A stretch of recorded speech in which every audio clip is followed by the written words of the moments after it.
ঢাকা বিশ্ববিদ্যালয়ে উপাচার্যের বাসভবনের সামনে শব্দ দূষণের প্রতিবাদ হিসেবে ঘণ্টা দুয়েক উচ্চ শব্দে গান বাজিয়েছেন রোকেয়া ও শামসুন নাহার হলের এক দল শিক্ষার্থী।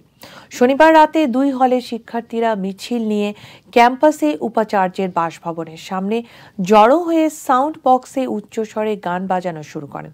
দুই দলের নারী শিক্ষার্থীদের প্রতিবাদের ব্যতিক্রমে এই কর্মসূচিতে বিশ্ববিদ্যালয়ের ছাত্ররাও ছিলেন। ঘণ্টা দুয়েক গান বাজার পর বিশ্ববিদ্যালয়ের প্রক্টর সাইফুদ্দিন আহমেদ শিক্ষার্থীদের উদ্দেশ্যে একটি জরুরি বিজ্ঞপ্তি পড়ে শোনান এবং সবাইকে হলে ফেরার অনুরোধ করেন। এর পরিপ্রেক্ষিতে শিক্ষার্থীরা উপাচার্যের বাসভবনের ফটক থেকে সরে যান।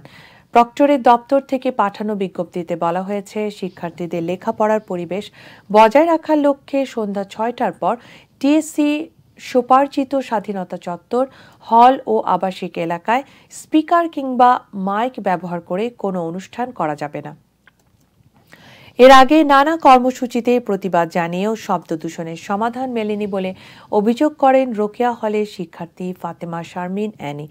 বলেন, প্রতিবার আশ্বাস দিয়েও উপাচার্য কোনো পদক্ষেপ নেননি।